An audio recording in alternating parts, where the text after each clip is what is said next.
Doctor A के ओझा YouTube channel में आप सभी का स्वागत है। यह एक एजुकेशनल चैनल है और इसमें कॉम्पिटिटिव एग्जाम्स के लिए सब्जेक्ट डाले जाते हैं जो ऑप्शनल में भी और जीके जीएस में भी काम में आए।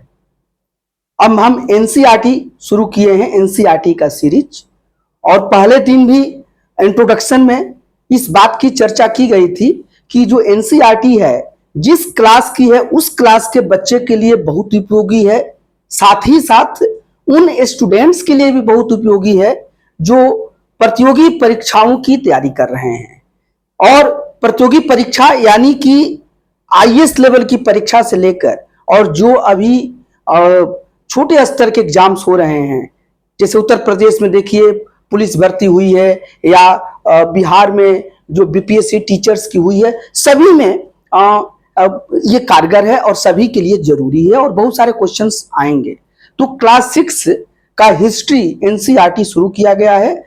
क्लास 6 के हिस्ट्री का एनसीईआरटी का ये चैप्टर 1 शुरू है और उसका आज पार्ट 2 है। पार्ट 1 ये अपलोड हो गया है, आप उसे जरूर देखिएगा और इसके साथ आप इस चैनल के साथ बने रहिएगा क्योंकि आपके लिए बहुत ही यह उपयोगी है। अभी तक आप इस चैनल को सब्सक्राइब नहीं किए हैं तो इसे जरूर कर लीजिए और इसे शेयर भी कीजिए ताकि दूसरे आपके फ्रेंड्स भी इससे लाभान्वित हो। अब आइए हम टॉपिक पर आते हैं और पहले दिन हमने ये बताया, जैसे ये जो टॉपिक है ये इसका शीर्षक है what, where, how and when. यही ये पहला एनसीईआरटी का चैप्टर है, what, where, how and when. और इसका हिंदी में लिखा गया है क्या, कब, कहां और कैसे। देखिए यह हमने लिख दिया है क्या, कब, कहां और कैसे। इस पर काफी चर्चा फर्स्ट पार्ट 1 में हुई है, अब उसका हम कंटिन्यूटी है। ये देखिए चैप्टर 1 है what, where, how and when. इसका ये पार्ट 2 है। पार्ट 1 बन चुका है प्लेलिस्ट में। इस जो वीडियो हम बना रहे हैं तो इसके डिस्क्रिप्शन बॉक्स में और हम इसका लिंक दे देंगे, तो इसे आप जरूर देख लीजिएगा। अब आइए हम जो पार्ट 1 में हमने बस यही चर्चा किया था कि किस तरह से मनुष्य अपना यात्रा शुरू किया है। और सबसे पहले बताया गया था कि मनुष्य जो है कई लाख वर्ष पहले, बस इसको 1 मिनट में कंक्लूड करेंगे ताकि आप इसको समझ पाए कि कई लाख वर्ष पहले नर्मदा के तट पर, देखिए यही नर्मदा है मध्य प्रदेश में, देखिए ये नर्मदा के तट पर आपको हम देखते हैं कि कुछ कुशल संग्राहक पाए गए हैं। संग्राहक मतलब जो गैदर करते हैं और वह नजदीक के वनों से ये फल फूल और अपने जरूरी चीजों का संग्रह करते हैं, साथ ही साथ ये पशुओं का हंटिंग या शिकार भी करते हैं। फिर हमने इसमें देखा कि सुलेमान और किरथर की पहाड़ियां, देखिए यही सुलेमान और किरथर की पहाड़ियां, देखिए ये एरिया है। तो सुलेमान और किरथर की पहाड़ियों में 8000 वर्ष पहले की बात हो रही है और यहां पर हमने देखा कि गांव विकसित होने लगे और साथ ही साथ यहां के लोग गेहूं और जौ उपजाते थे। सबसे पहला गेहूं और जौ का यहाँ पर किरथर और सुलेमान और किरथर की पहाड़ियों में 8000 वर्ष पूर्व मिलता है। ये लोग पशुपालन भी करते थे और ये पशुपालन में भेड़ बकरी आदि करते थे। फिर हम देखते हैं कि ये गारो जो है, देखिए गारो, ये देखिए मेघालय में है, गारो है। और यहाँ पर देखिए ये मेघालय आ जाइए, देखिए ये गारो है, ये गारो है, बगल में खासी है, फिर जैंतिया है। तो गारो में भी हम देखते हैं कि यहाँ पर भी हम कृषि पाते हैं और यहाँ पर भी लोगों का अस्थायी जीवन शुरू हो गया था। इसके साथ ही साथ जो मध्य भारत है, मध्य भारत में विंध्य क्षेत्र जो है, देखिए विंध्य क्षेत्र है, यही ये मध्य भारत का ये विंध्य क्षेत्र है। तो ये विंध्य क्षेत्र में और विंध्य के उत्तर में जो लोग हैं वो सबसे पहले चावल उपजाते हैं और ये सब घटना 8000 वर्ष पहले की है। तो ये चीज हम चर्चा कर चुके हैं। साथ ही साथ तो ये गांव का विकास हुआ, कुशल संग्राहक से गांव पर आए। इसके बाद देखिए 4700 वर्ष पहले, माने 4700 वर्ष पहले, 4007 ईयर्स एगो, ये क्या हुआ, ये देखिए सिंधु नदी है, सिंधु नदी है। और सिंधु और उसकी जो सहायक 5 नदियां हैं जिस पर पंजाब बसा हुआ है, इसकी चर्चा पहले लेक्चर में हो चुकी है, पहली वीडियो में। तो यहां पर सबसे पहले 4700 वर्ष पहले सिंधु और उसके सहायक नदियों के आसपास के क्षेत्र में नगर का विकास होता है। आरंभिक नगर यहाँ पर विकसित होते हैं। जो अर्लियर टाउन है भारत के नहीं विश्व के यहाँ पर विकसित हो रहे हैं। और इसके साथ ही साथ ये देखा गया कि फिर गंगा और उसकी जो सहायक नदियां हैं, देखिए एक गंगा है यहीं पर, गंगा और सहायक नदियां, मतलब गंगा और सोन के आसपास की ये बात हो रही है। और साथ ही साथ ये जो कोस्टल इलाका है, समुद्रवर्ती जो क्षेत्र है, यहाँ पर फिर हम देखते हैं कि आरंभिक नगर जो हैं यहाँ पर विकसित हो रहे हैं। इसके बाद फिर यही गंगा और सोन के पास, देखिए गंगा और सोन, उसके आसपास में हम ये देखते हैं कि वहां पर आपको राज्य का उदय हो रहा है। और उस राज्य में मगध राज्य का नाम आता है, जो वर्तमान में बिहार में पड़ता है। और वो बहुत शक्तिशाली राज्य हुआ और उसके साथ साथ अन्य राज्य भी विकसित हुए। तो ये सब चीज हम बता चुके थे। अब हम जो आ रहे हैं टॉपिक पर, आप आ जाइए। और इसका इस बुक के एनसीईआरटी का जो मेरे हाथ में देखिए, ये एनसीईआरटी क्लास 6 का बुक्स है, ये बुक है, तो इसमें आ जाइए। और हम चर्चा जो कर रहे थे सब कंटिनेंट के बारे में कर रहे थे, उप महाद्वीप के बारे में कर रहे थे। और ये चर्चा में ये बताया जा चुका है कि उप महाद्वीप, उप का मतलब छोटा होता है, तो जो महाद्वीप से छोटा हो उसे उप महाद्वीप कहते हैं। और यहाँ पर दक्षिण एशिया को एक उप महाद्वीप का नाम दिया जाता है। और दक्षिण एशिया में नाम आता है, जो दक्षिण एशिया में कौन कौन देश हैं, तो दक्षिण एशिया में आधुनिक भारत है, पाकिस्तान है, बांग्लादेश है, नेपाल है, भूटान है, श्रीलंका है, अफगानिस्तान है, ईरान है, चीन है, म्यांमार आदि हैं। तो इतने भी, ये बहुत बड़ा क्षेत्र है। और साथ ही साथ इतना बड़ा क्षेत्र है कि यह जो क्षेत्र है ये समुद्र, पहाड़ी, पर्वत आदि से घिरा हुआ है। और यही सब चीजें, प्राकृतिक चीजें, इनका एक तरीके से बाउंड्री भी बांटती हैं, इनके सीमाओं को भी बांटती हैं। तो और ये इतना बड़ा है दक्षिण एशिया का ये भाग कि इसे हम उप महाद्वीप कहते हैं। ये महाद्वीप से छोटा होता है। आपको पता है कि महाद्वीप 7 होते हैं, जिसमें एशिया है, अफ्रीका है, नॉर्थ अमेरिका है, साउथ अमेरिका है, अंटार्कटिका है, यूरोप है और ऑस्ट्रेलिया है। एशिया सबसे बड़ा है और ऑस्ट्रेलिया सबसे छोटा है। लेकिन ऑस्ट्रेलिया से भी ये साउथ एशिया जो है छोटा है, इसीलिए इसको उप महाद्वीप कहा गया। लेकिन ये इतना विशाल है कि इसको उप महाद्वीप का नाम दिया गया, सब कंटिनेंट का नाम दिया गया। तो यहाँ तक हम चर्चा कर चुके हैं। अब आइए, अब हम बताएंगे कि यहाँ पर जो लोग हैं ये यात्रा करते थे। हालांकि ये जो सब कंटिनेंट था दक्षिण एशिया, ये जिसे हम उपमहाद्वीप कहते हैं, ये बहुत विशाल एरिया में फैला हुआ है, जिसमें कि हिमालय जैसे ऊंचे पहाड़ भी हैं, गहरे समुद्र भी हैं, ठीक है, और बड़ी बड़ी नदियां भी हैं। तो ये दुर्गम है, लेकिन फिर भी लोग यहाँ पर एक स्थान से दूसरे स्थान पर आते जाते रहे हैं। और उनका यात्रा तो दुर्गम या कठिन था, लेकिन असंभव नहीं था।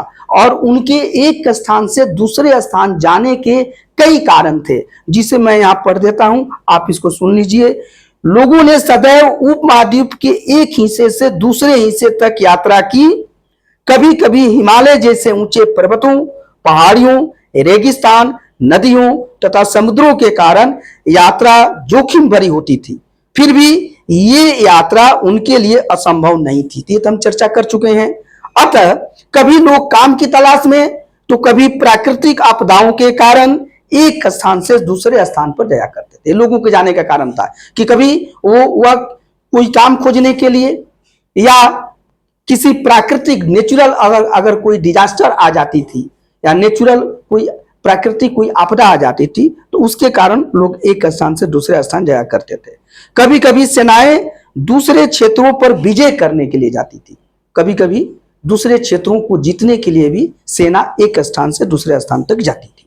इसके अतिरिक्त व्यापारी कभी काफिले में, तो कभी जहाजों में अपने साथ मूल्यवान वस्तुएं लेकर एक स्थान से दूसरे स्थान तक जाया करते थे। तो एक भी कारण था कि जो व्यापारी हैं, यानी जो ट्रेडर्स हैं या जो मर्चेंट्स हैं, जो व्यापार करते हैं, वो अपने मुनाफे के लिए, अपने फायदे के लिए, प्रॉफिट के लिए एक स्थान से दूसरे स्थान तक, कभी काफिलों में, तो कभी जो मूल्यवान उसकी वैल्यूएबल जो थिंग्स हैं उनको जहाजों पर लादकर एक स्थान से दूसरे स्थान पर जाया करते थे। धार्मिक गुरु लोगों को शिक्षा और सलाह देने के लिए एक गांव से दूसरे गांव, एक कस्बे से दूसरे कस्बे में जाया करते थे। जो रिलीजियस टीचर्स होते थे, जो धार्मिक गुरु होते थे, वो भी लोगों को उपदेश देने के लिए एक स्थान से दूसरे स्थान तक जाते थे। साथ ही साथ कुछ नए लोग रोचक स्थानों को खोजने की चाह में उत्सुकता बस भी यात्रा करते थे। तो कुछ जो लोग हैं जो जिज्ञासु होते थे, उत्सुक होते हैं, क्यूरियस होते हैं, वह नए स्थानों को खोजने की चाह में एक स्थान से दूसरे स्थान पर जाते थे। इन सभी यात्राओं से लोगों को एक दूसरे के विचारों को जानने का अवसर मिला। तो ये बहुत आपको बिल्कुल समझ में आ गया कि ये सभी जो यात्राएं हुई और लोग जो एक दूसरे के विभिन्न कारणों से संपर्क में आए, इस संपर्क के कारण उनकी जो विचार है वो जाने, मतलब वो एक दूसरे के विचार को जाने और उनकी विचारों में वृद्धि हुई, उनकी जो जानकारियों में और उनके सांस्कृतिक विचारों में बहुत ज्यादा समृद्धि आई, वृद्धि हुई। आज लोग यात्राएं क्यों करते हैं, अभी हम इस पर अब टॉपिक डाल रहे हैं। देखिए, आज लोग यात्राएं क्यों करते हैं, ये तो जो पहले हमने बताया उस समय क्यों लोग करते थे, और अब टॉपिक पर आ जाइए कि आज लोग यात्राएं, ट्रेवलिंग क्यों करते हैं। ये एक क्वेश्चन है इसमें, और इसका आंसर हम लोग ढूंढेंगे कि अब वर्तमान काल में एट प्रेजेंट लोग यात्रा क्यों करते हैं।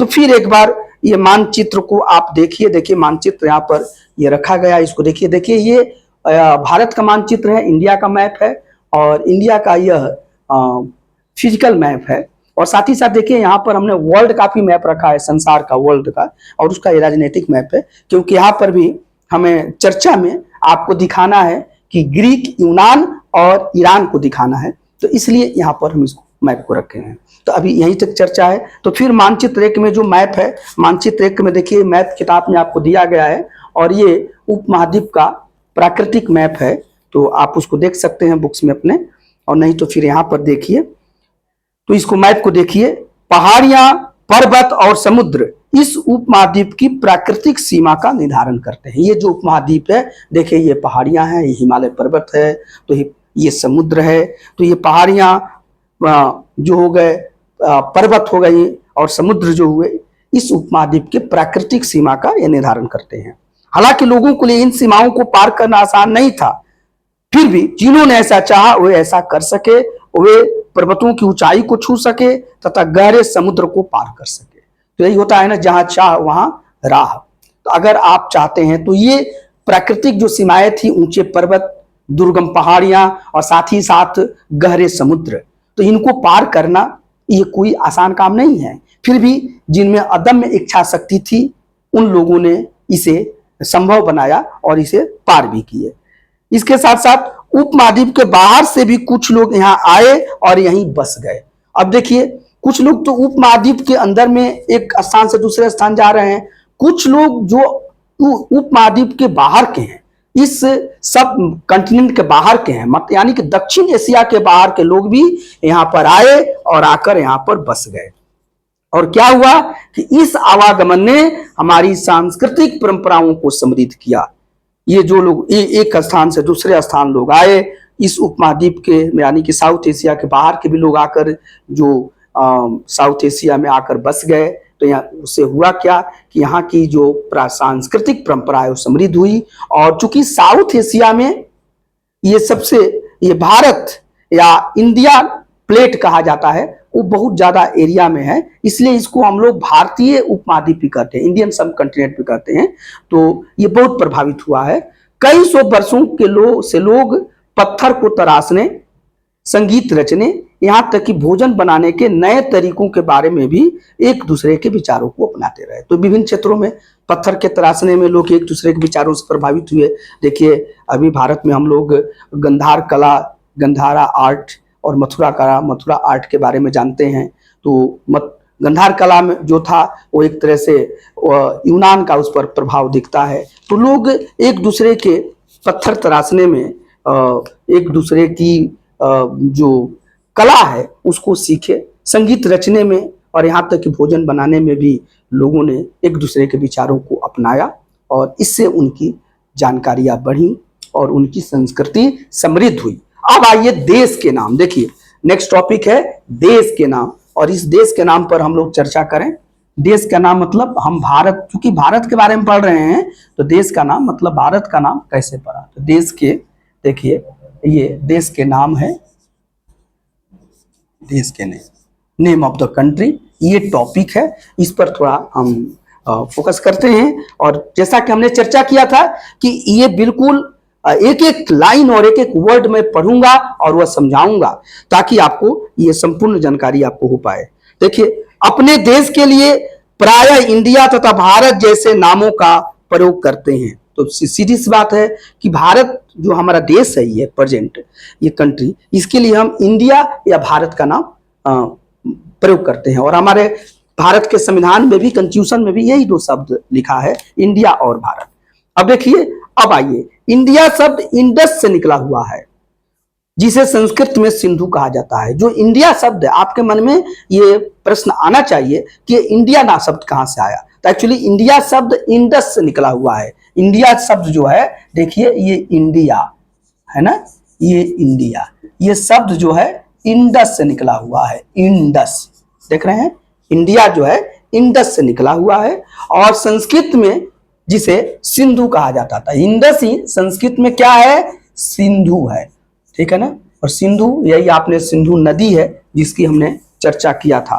तो एक बात आप समझ जाइए कि जो इंडिया शब्द है वो सिंधु, संस्कृत के सिंधु शब्द से आया है। भारत में जो सिंधु को भी हम लोग इंडस रिवर कहते हैं। और यह भारत की जो सबसे पहली, जो सबसे प्राचीन जो संस्कृति डेवलप हुई, जो कि नगरी थी, वो सिंधु घाटी सभ्यता थी, और उसी को हम हड़प्पा सभ्यता भी बोलते हैं। तो वो सिंधु की बात हो रही है। अपने एटलस में ईरान और यूनान का पता लगाओ। आप बोले ना कि अभी आपको ये पता चलेगा कि हम थोड़ा आ गए, तो एटलस में आ जाइए और देखिए, आपको मैं यहाँ पर दिखा रहा हूँ यूनान और ईरान का। देखिए यही यूनान है, देखिए ये यूनान है यहाँ पर, देखिए। और ये देखिए, ये जो जगह है, ये देखिए यही जगह ग्रीस है। देखिए ग्रीस लिखा हुआ है, यूनान को ग्रीस कहते हैं। यहाँ पर फोकस कीजिए, देखिए यही ग्रीस है, देखिए यही ग्रीस है, ठीक है ना। और ये जो है देखिए ईरान है, ये ग्रीस है, ये ईरान है। देखिए ये ग्रीस यानी यूनान है, ये यूरोप में पड़ता है, और ये देखिए ये ईरान है, ठीक है ना। तो ये तो एशिया में है, ठीक है। तो यहाँ से एटलस में आपने देख लिया, तो इसको आप पता करके आप देखिए यहाँ पर। अब हुआ क्या, लगभग 2500 वर्ष पहले, मतलब लगभग 2500 वर्ष पहले, 2500 वर्ष पहले उत्तर पश्चिम की ओर से आने वाले ईरानियों और यूनानियों ने सिंधु को हिंदोस अथवा इंदोस और इस नदी के पूर्व में स्थित भूमि प्रदेश को इंडिया कहा। बस यही बात आपको है कि ये जो उत्तर पश्चिम से, देखिए ये देख लीजिए, ये भारत है, भारत है ना। तो भारत के ये उत्तर और पश्चिम में है। यहाँ पर मैं पहले चर्चा किया था कि ये देखिए यही होता है कि ऐसा जो ऊपर का भाग है इसे हम नॉर्थ बोलते हैं, उत्तर बोलते हैं, नीचे वाले को साउथ बोलते हैं, इस साइड को हम ईस्ट बोलते हैं, और इस साइड को वेस्ट बोलते हैं। हमने इसको समझाया था। तो देखिए ये उत्तर है, नॉर्थ को हम उत्तर बोलते हैं, लिख भी देते हैं, साउथ को दक्षिण बोलते हैं, ईस्ट को पूरब बोलते हैं, और इसको हम पश्चिम बोलते हैं। तो ये देखिए कि उत्तर और पश्चिम, तो देखिए ये भारत है, देखो ये भारत है, देखिए भारत में यहाँ पर दिखा रहा हूं, ये भारत है। और भारत के उत्तर और पश्चिम यही हुआ ना, ये उत्तर पश्चिम है। तो यहाँ पर देखिए उत्तर पश्चिम में यही ग्रीस है, यूनान है, और यही यहाँ पर ईरान है। तो यहाँ से जो लोग इस भारत में आए, उत्तर पश्चिम से, मतलब यहाँ पर भारत में आकर इंटर किए, तो भारत में जब आए तो इन्होंने क्या कहा कि इन्होंने हिंदोस या इंडोस शब्द बोला यहाँ के। और यहाँ के ये जो पूर्व में स्थित जो भूमि प्रदेश है, अब ये देखिए, और ये जो ये सिंधु नदी यहाँ पर है, देखिए भारत के नक्शे में, तो इसके जो पूर्व इधर हुआ, पूर्व में जो भी प्रदेश हुआ, तो इसी प्रदेश को इन लोगों ने हिंदोस या इंडिया कह दिया, ठीक है ना। ये लोग आए तो ये इंडोस या हिंदोस कहते हैं सिंधु को, संस्कृत में सिंधु है।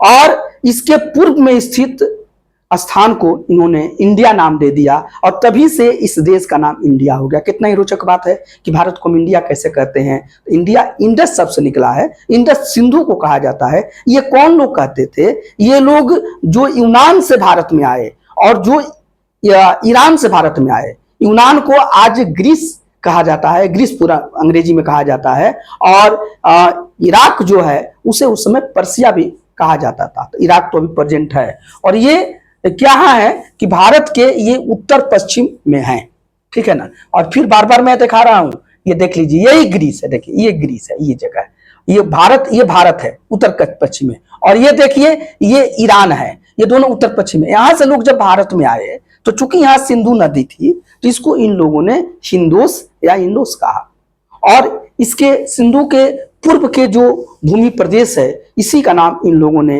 इंडिया कह दिया, तो वो तो भारत ही है, तो इस देश का नाम भारत पड़ गया है। साथ ही साथ देखिए, भारत नाम का प्रयोग उत्तर पश्चिम में रहने वाले लोगों के एक समूह के लिए किया जाता है। इस समूह का उल्लेख संस्कृत की आरंभिक लगभग 3500 वर्ष पुरानी कृति ऋग्वेद में भी मिलती है। बाद में इसका प्रयोग देश के लिए होने लगा। तो एक्चुअली ये यहां पर बता रहा है कि यहां पर देखिए, भरत नाम का प्रयोग उत्तर पश्चिम रहने वाले, भारत जो शब्द पड़ा ये तो इंडिया हो गया, कि इंडिया क्यों कहा गया, तो इंडिया इंडस से निकला हुआ है, सिंधु नदी को ही इंडस से बोला जाता है, और ये ग्रीस यानी यूनान और ईरान से जो लोग आए हैं वही जो इंडस है उसको किसी ने हिंदोस कहा, किसी ने इंडोस कहा, ठीक है। तो और इसी से इस देश का नाम इंडिया पड़ गया, क्योंकि वो लोग सिंधु के पूर्वी भाग में जो प्रदेश था, भूमि प्रदेश, उसको ये लोग इंडिया कहने लगे। तो इंडिया क्यों पड़ा आप समझ गए।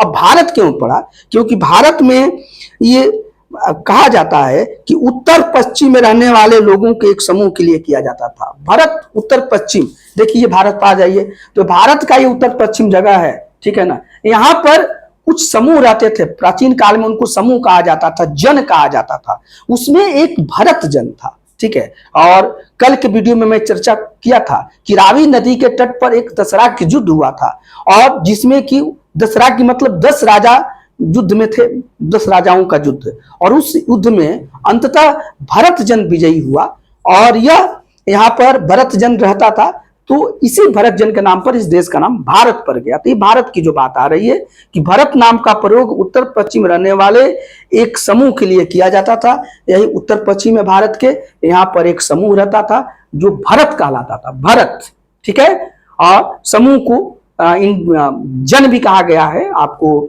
ऋग्वेद में, और ये चर्चा ऋग्वेद में आती है, और ऋग्वेद प्राचीनतम कृति है जो 3500 वर्ष पहले की है, और यहाँ मिलता है। और बाद में अब ये जो पूरे प्रदेश के लिए, पहले तो इसी के लिए भारत हुआ, पूरे प्रदेश के लिए ये भारत नाम हो गया। अब आ जाइए नेक्स्ट, अब हम लोग चर्चा करने जा रहे हैं अतीत के बारे में कैसे जाने। देखिए नेक्स्ट टॉपिक है, इसी में सब टॉपिक है, मैं बोला था कि सब टॉपिक मैं लिखता चलूंगा। तो अतीत के बारे में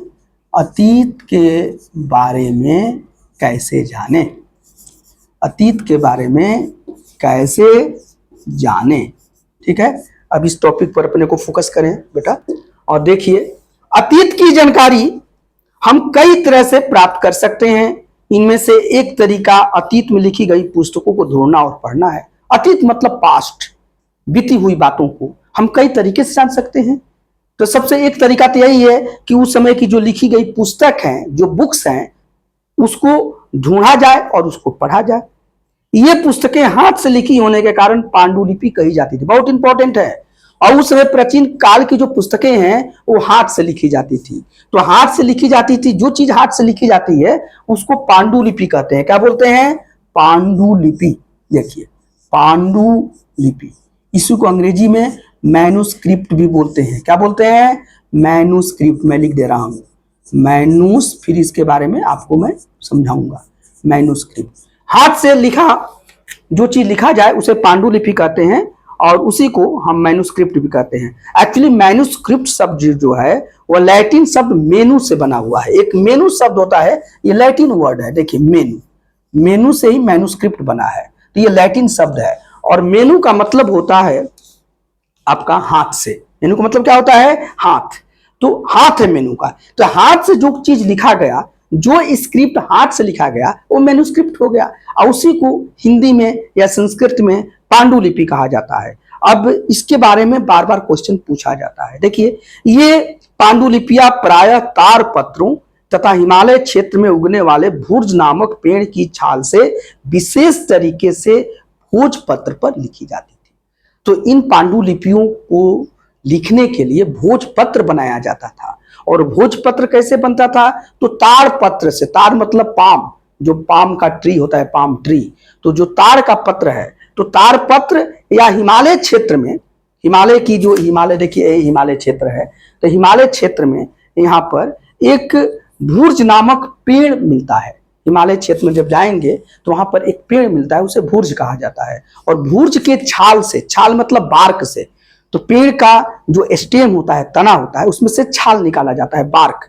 तो भूर्ज जो पेड़ मिलता है और ये हिमालय क्षेत्र में मिलता है, और उस भूर्ज के छाल से आपको एक विशेष तरीका से भोजपत्र तैयार किया जाता था। एक पेपर जैसा भोजपत्र तैयार किया जाता था, और उसी पर यही सब पांडुलिपियां लिखी हुई मिली हुई हैं। यहाँ पर देख लीजिए, एक पांडुलिपि दिखाया गया है, देख लीजिए अपने बुक्स में आप देख सकते हैं। और जिस जो बुक्स नहीं लिए हैं तो ऐसे देख लीजिए। देखिए, यही पांडुलिपि है, ये देखिए, आपको स्पष्ट हमको लगता है कि दिख रहा होगा, ये पांडुलिपि है। अब थोड़ा इसके बारे में पढ़ें। ये तार पत्र से बनी पांडुलिपि है। इस पृष्ठ पर तार पत्र से मतलब पाम जो ट्री होता है, उससे यह पांडुलिपि बनाई गई है। यह पांडुलिपि लगभग 1000 वर्ष पहले लिखी गई थी। देखिए ये कब है? 1000 वर्ष पहले लिखी गई है। देखिए इस पर ये स्क्रिप्ट भी दिखाई दे रही है। तो 1000 वर्ष पहले लिखी गई थी। किताब बनाने के लिए ताड़ के पत्तों को काटकर उनके अलग अलग हिस्सों को एक साथ बांध दिया जाता था। इसका एक विधि था कि होता क्या था कि ताड़ के जो पत्ते हैं उनको काट दिया जाता था और अलग अलग हिस्सों को एक साथ फिर उनको बांध दिया जाता था। भूर्ज पेड़ की छाल से बनी ऐसी ही एक पांडुलिपि यहाँ पर देखिए, भूर्ज पेड़ से है और ताड़ के पेत्र में उसके जो ताड़ के जो पत्ते हैं उनको काटा जाता था और एक साथ उनको बांधकर उस पर लिखा जाता था। और जो भोजपत्र है वो भी देखिए कि बार्क मिलता था हिमालय क्षेत्र में, उसके छाल से भोजपत्र बनता था। और देखिए ये बहुत पुराना ये आपका भोजपत्र है और ये पांडुलिपि है। तो ये बहुत अच्छी बात आप यहाँ पर जाने।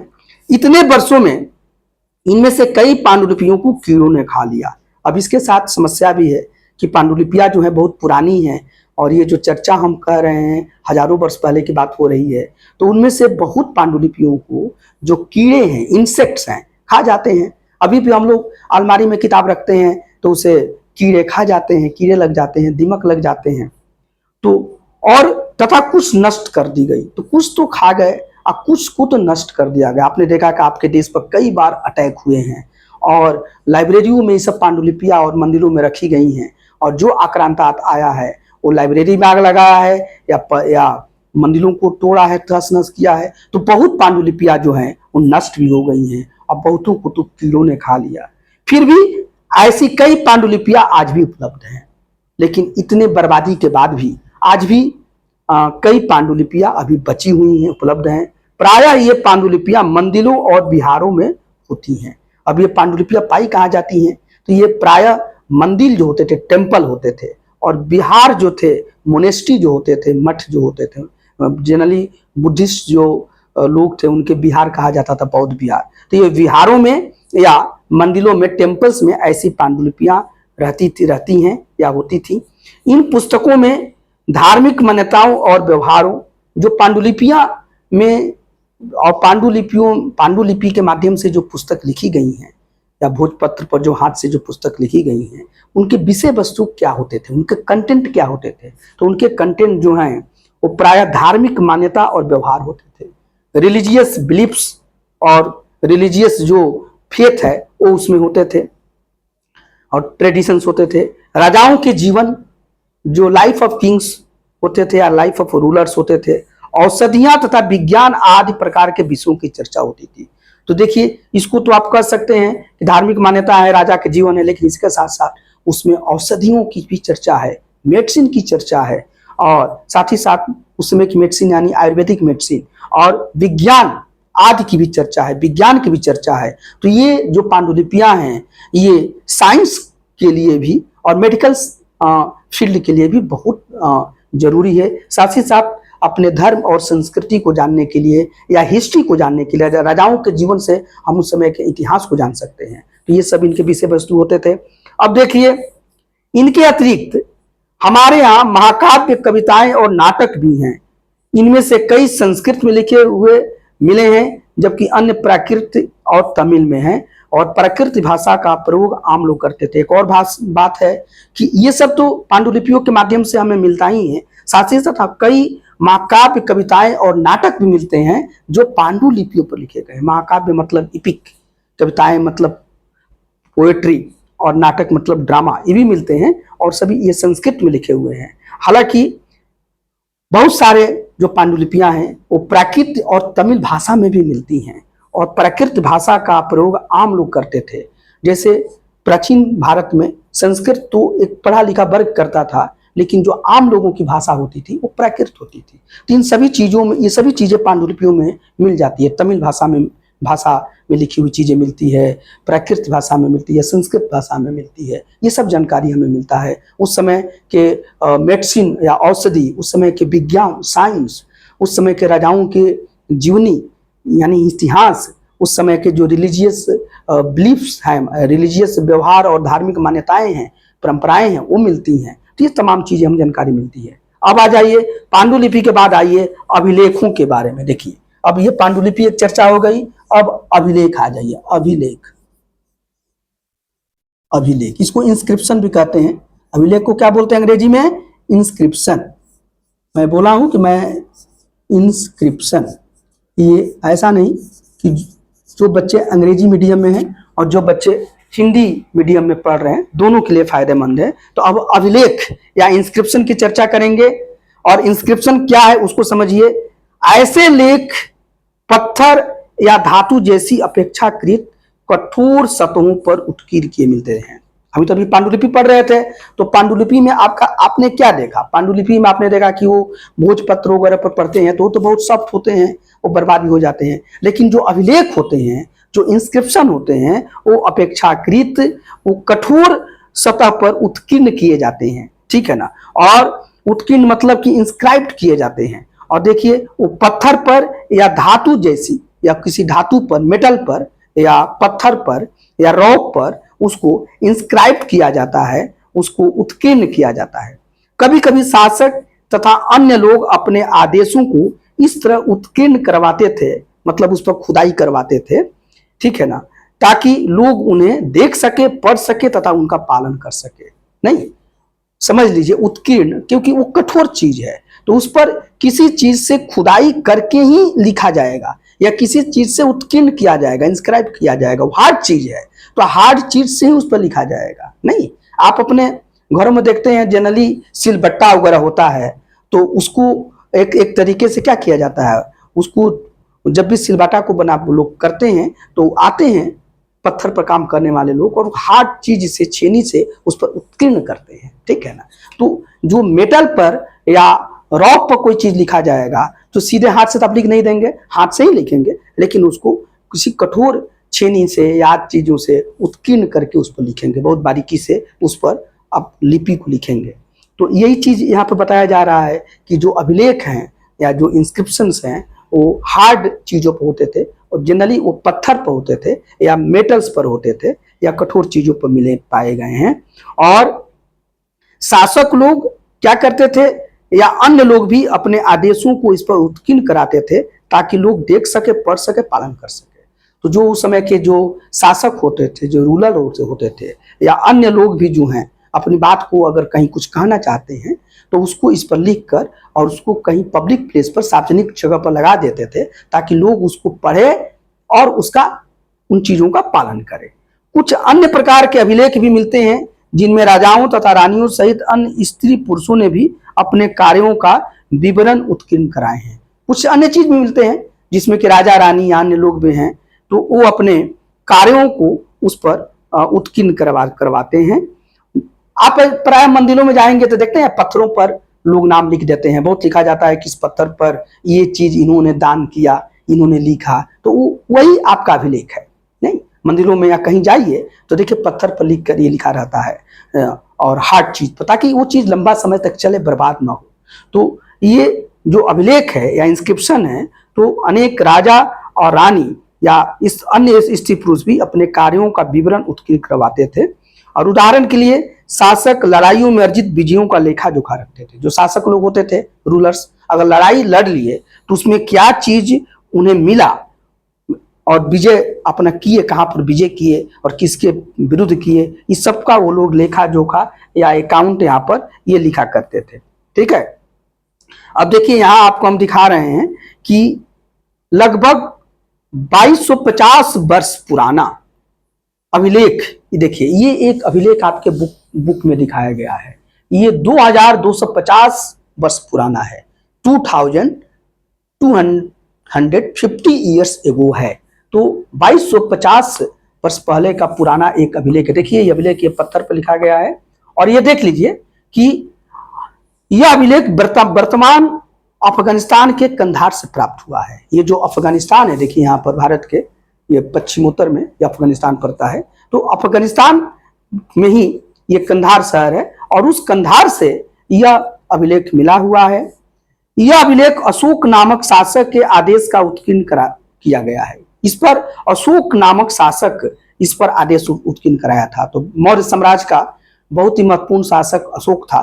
तो इसी से पता चलता है कि उसका शासन अफगानिस्तान तक भी था और अफगानिस्तान भारत का अंग था। तो वहां पर भी वो अभिलेख ये उत्कीर्ण करवाया है और ये कंधार में मिला है। इसका जो समय है वह है 2250 वर्ष पहले, 2250 वर्ष पहले। ठीक है ना, तो यहाँ पर ये मिला हुआ है। और ये देखिए क्या है यहाँ पर, इस शासक के विषय में तुम अध्याय 7 में पढ़ोगी। मतलब कि अभी इस पर ज्यादा हम लोग चर्चा नहीं करेंगे अशोक के बारे में, या इस शासक जो है जो कंधार में मिला हुआ है, जो अफगानिस्तान में है, जो अभिलेख ये मिला है, ठीक है ना, पत्थर पर लिखा हुआ। तो इसके बारे में हम लोग डिटेल में जो चैप्टर 7 आएगा तो उसमें हम लोग डिस्कशन करेंगे। जब हम कुछ लिखते हैं तब हम किसी लिपि का प्रयोग करते हैं। बहुत बड़ी बात है कि कोई भी चीज, देखिए यहाँ पर मैं लिख रहा हूँ, ये देख जो मैं लिखा, यात्राएं मैं लिखा, ये हम लिपि का प्रयोग किए नहीं। तो आज लोग यात्राएं क्या क्यों करते हैं, ये जो मैं बोला तो ये हमारा भाषा हुआ, यही पर समझाया जा रहा है कि मैं भाषा है, मैं जो बोल रहा हूं आपसे वो भाषा है। लेकिन जो मैं लिख रहा हूं, जो शब्द लिखा, अकारा, ज, ठीक है ना, ग, तो ये लिपि है, यह देवनागरी लिपि कहा जाता है। इसी तरह देखिए इंग्लिश है, class 6 chapter 1 what, where, how and when, ये जो हमने बोला ये लैंग्वेज है, भाषा है। लेकिन जो हमने लिखा, देखिए यहाँ पर हमने ये व्हाट लिखा, डब्ल्यू लिखा, एच लिखा, ए लिखा, टी लिखा, ये जो शब्द मैं लिखा हुआ, ये अल्फाबेट जो लिखा, ये अल्फाबेट रोमन स्क्रिप्ट कहा जाता है। क्या कहा जाता है? Roman script. तो अगर कोई भी चीज हम लिखते हैं तो जो लिखते हैं, जो वर्ड लिखते हैं, वो लिपि कहा जाता है। ठीक है ना, उसे लिपि कहते हैं। लिपियां अक्षरों तथा संकेतों से बनी होती है। लिपि जो होती है वो अक्षर से बनी होती है या संकेत से भी बनती है। नहीं, कभी कभी देखते हैं रास्ते में आप कहीं जाते हैं या कहीं जहां बिजली होता है हाई वोल्टेज का, वहां पर क्या होता है, खोपड़ी जैसा ऐसा बना के और ऐसा काट दिया जाता है, मतलब ये डेंजर है। तो ये मतलब ये डेंजर है, तो इससे पता चल गया ये लिपि नहीं है, ये संकेताक्षर है। ये तो ये जो लिपियां होती हैं वह या तो वो अक्षरों में होंगी, अल्फाबेट में होंगी, या संकेत में होंगी, सिंबल में होंगी। जैसे चाइना की लिपि जो है वो सिंबल में है, सिंबॉलिक है। तो बहुत ज्यादा सिंबल बनाए जाते हैं, उससे वो कोई ना कोई चीज बताते हैं। तो लिपि, तो उसे लिपि कहते हैं। वो या तो लेटर्स में हो सकते हैं या संकेत या सिंबल में हो सकते हैं। जब हम कुछ बोलते हैं या पढ़ते हैं तब हम एक भाषा का प्रयोग करते हैं। लेकिन जब हम बोलते हैं, जैसे अभी जो भाषा मैं बोल रहा हूँ वो मैं हिंदी भाषा बोल रहा हूँ, और साथ ही साथ बीच बीच में मैं इंग्लिश भाषा भी बोल रहा हूँ, तो भाषा बोल रहा हूँ। लेकिन जब मैं लिख रहा हूँ तो मैं यहाँ पर भी 2 लिपि के प्रयोग करता हूँ। देखिए जो हिंदी लिख रहा हूँ इसमें हम देवनागरी लिपि का मैं प्रयोग कर रहा हूँ, देवनागरी है। और जो यहाँ पर अंग्रेजी में लिखा, पार्ट लिखा, PART, तो ये रोमन लिपि है। ठीक है, तो 2 लिपि भी मैं यहाँ यूज कर रहा हूँ, आपसे बोलने में 2 भाषा भी मैं यूज कर रहा हूँ। तो ये है, यह अभिलेख इस क्षेत्र में प्रयुक्त होने वाली यूनानी तथा अरमाइक नामक 2 विभिन्न लिपियों तथा भाषाओं में है। अब ये जो अभिलेख की बात हम कर रहे हैं, जो आपके बुक्स में दिखाया गया है, जो 2250 वर्ष पहले का है, और जो अफगानिस्तान के कंधार में मिला है, अशोक नामक राजा का ये अभिलेख है, वो वही लिखवाया है। तो ये अभिलेख में दो यहाँ पर लिपियां मिली हैं, दो अलग अलग लिपियां मिली हैं, और दोनों, एक लिपि यूनानी है और एक लिपि अरमाइक है। तो यहाँ पर यूनानी और अरमाइक दो लिपियां अलग अलग मिली है। बहुत इंपॉर्टेंट, आप लोग इसे याद कर लीजिएगा। ये सब चीज एग्जामिनेशन में पूछे जाते हैं कि जो कंधार में अफगानिस्तान में मिला है अभिलेख 2250 वर्ष पहले, वो किस राजा का है? तो अशोक का है। उसमें कितनी लिपियां हैं? एक है, दो है, दो से ज्यादा है तो दो है। कौन कौन लिपियां हैं? यूनानी है और अरमाइक है। तो कितने क्वेश्चन बन रहे हैं। अब यहाँ पर देखिए फिर है, क्या तुम बता सकती हो कि कठोर सतह पर लेख लिखवाने के क्या लाभ थे? ऐसा करवाने में क्या क्या कठिनाइयां आती थी? तो आप सोचिएगा कि कठोर पर लेख लिखवाने के लाभ क्या थे और कठिनाइयां क्या थी। तो स्पष्ट बात है कि लाभ तो वही था कि वो लॉन्ग समय तक रहेगा। अब देखिए 2250 वर्ष पहले का ये लिखा है, तो हमें आज तक मिला है, लेकिन जो पांडुलिपि या मैन्युस्क्रिप्ट जो उस समय लिखा गया, उसे तो आपने देखा कि कीड़े खा गए, वो नष्ट जल्दी हो जाते हैं। तो एक तो ये लॉन्ग टाइम तक चलते हैं, ड्यूरेबिलिटी इनकी होती है। और कठिनाइयां क्या होती हैं कि पत्थरों पर या मेटल पर कोई भी चीज लिखना, ठीक है ना, और ये बहुत कठिन काम है और उसमें कठिनाई होगी। जैसे आप साधारण पेज पर तो आप कलम से लिख लेते हो, या इस ब्लैक व्हाइट बोर्ड पर मैं पेन से लिख ले रहा हूँ, तो ये आसान है। लेकिन यही किसी पत्थर या मेटल पर लिखना हो तो उसमें हमको इंस्क्राइब करना पड़ेगा, डिपिक्ट करना पड़ेगा, तो एक कठिन काम है। अभी भी आपके जो सिक्के होते हैं, जो मेटल के सिक्के जो होते हैं 10 रुपए के, 20 रुपए के, 5 रुपए के, उस पर जो चीज लिखा गया है उसमें बड़ी कठिनाई होती होगी उसको लिखवाने में। तो ये चीज है, तो लिखने में कठिनाइयां हैं, लेकिन उसके फायदे जो हैं, एडवांटेज जो हैं, वो लंबे समय तक चलते हैं। इसके अतिरिक्त कई अन्य वस्तुएं अतीत में बनी और प्रयोग में लाई जाती थी। ऐसी वस्तुओं का अध्ययन करने वाला व्यक्ति पुरातत्वविद कहलाता है। तो अब हमने मैन्युस्क्रिप्ट के बारे में पढ़ा, पांडुलिपि के बारे में, अभिलेख के बारे में पढ़ा। अब एक नया टॉपिक आ गया है, वह है पुरातत्वविद। देखिए पुरातत्वविद, यही आर्कियोलॉजिस्ट है, पुरातत्वविद। देखिए ये आर्कियोलॉजिस्ट है, आर्कियोलॉजिस्ट,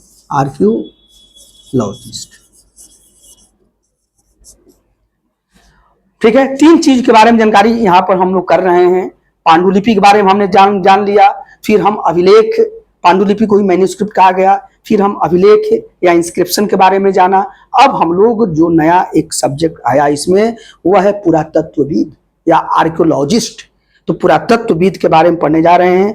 पुरातत्वविद पत्थर और ईंट से बनी इमारतों के अवशेषों, चित्रों तथा मूर्तियों का अध्ययन करते हैं। तो सिंपल सी बात है कि भाई ये पुरातत्वविद होते कौन है, ये आर्कियोलॉजिस्ट होते कौन है। तो ये आर्कियोलॉजिस्ट क्या करते हैं? तो ये जो आर्कियोलॉजिस्ट या पुरातत्वविद हैं, ये पत्थर और ईंट से बनी जो इमारत जो पत्थर से बनी है या ईंट से बनी है उनका अध्ययन करते हैं, या जो चित्र पत्थर आज से बनाए गए हैं ईंट से उसका अध्ययन करते हैं, या जो मूर्तियां बनाई गई हैं, ठीक है ना, पत्थर, ईंट, मिट्टी, किसी भी चीज से, उसका भी अध्ययन करते हैं। वे औजारों, हथियारों, बर्तनों, आभूषणों तथा सिक्कों की प्राप्ति के लिए छानबीन तथा खुदाई भी करते हैं, ठीक है ना।